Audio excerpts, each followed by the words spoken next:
அதாவது எங்களுடைய பிரதேசங்களிலே இந்த உள்ளூராட்சி தேர்தல்களிலே போட்டியிடுவதற்கான ஒரு உத்தியாக தேசிய மக்கள் சக்தியானது முழுமையளவிலே அதாவது கிளீன் ஸ்ரீலங்கா மற்றும் ஏனைய திட்டங்கள் வாயிலாக இராணுவத்தினரை ஈடுபடுத்தி இந்த தேர்தல் நிலைமைகளிடத்திலே ஒரு ஜனநாயகமின்மையை ஏற்படுத்துகின்றது. அதே நேரத்திலே இவர்கள் அபிவிருத்தி என்று சொல்லிக்கொண்டு அதாவது மக்களிடத்திலே ஒரு மாயையை ஏற்படுத்துவதற்கான தோற்றப்பாட்டை காட்டிக் கொண்டிருக்கின்றார்கள். இந்த இடத்திலே நாங்கள் ஒரு விடயத்தை தெளிவாக சுட்டிக்காட்ட விரும்புகின்றோம். நாங்கள் எப்போதுமே இந்த சிவில் நிர்வாகம் என்பது இராணுவ தலையீடுகளற்றதாக எங்களுடைய மக்களுடைய பிரச்சனைகளை சிவில் நிர்வாகத்தின் ஊடாக அணுகுவதாக இருக்க வேண்டும் என்று தொடர்ச்சியாக கோரிக்கை விடுத்து வருகின்றோம். அதற்காக போராடி வருகின்றோம்.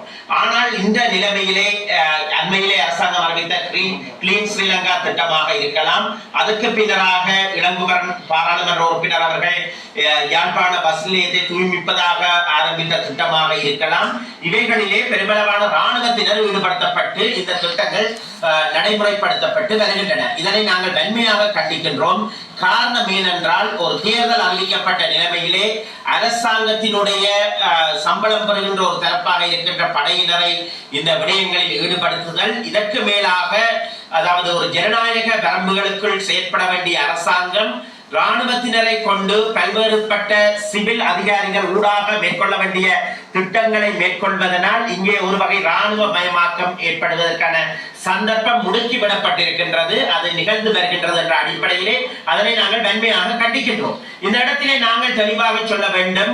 அதாவது இந்த காலப்பகுதிகளிலே அதாவது தமிழ் மக்கள் இந்த பாராளுமன்ற தேர்தல்கள் ஜனாதிபதி தேர்தல்களுக்கு பின்பான ஒரு சூழ்நிலைகளிலே அதாவது ஜேவிபி என்று சொல்லக்கூடிய தேசிய மக்கள் சக்தியினர் தமிழ் மக்களுக்கு பிரச்சனைகளை நியாயபூர்வமாக அணுகுவார்கள் என்ற ஒரு எண்ணம் அதனுடைய வெளிப்பாடு எங்களிடத்திலே காணப்பட்டது.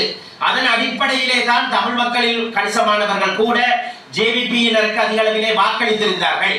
அவர்கள் அதை அறிந்தோ அறியாமலோ இவர்களிடத்தில் இருந்து தமிழ் மக்களுக்கான ஒரு அரசியல் தீர்வு, அதே நேரத்திலே ஒரு நியாயபூர்வமான உரிமைகளை நிலைநிறுத்தத்தக்க விடயங்கள் நிலைநாட்டப்படும் என்ற அடிப்படையிலே வாக்களித்திருந்தார்கள். ஆனால் அது எல்லாவற்றுக்கும் குழி தோண்டி புதைக்கும் விதமாக இன்றைய அரசாங்கத்தினுடைய செயற்பாடுகள் அமைந்திருக்கின்றன.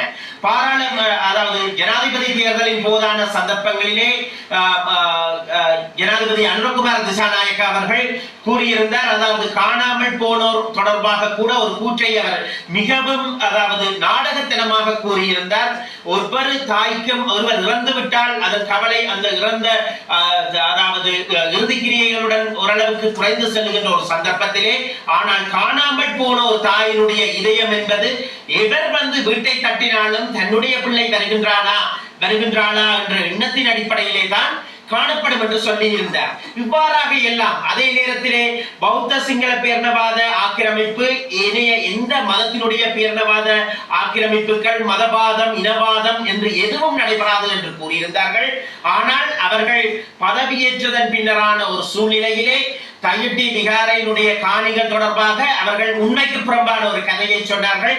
அதாவது அந்த காணி உரித்தாளர்கள் அந்த காணிகளை மாற்று காணிகளுக்காக விட்டுக் கொடுக்க தயாராக இருக்கின்றனர்.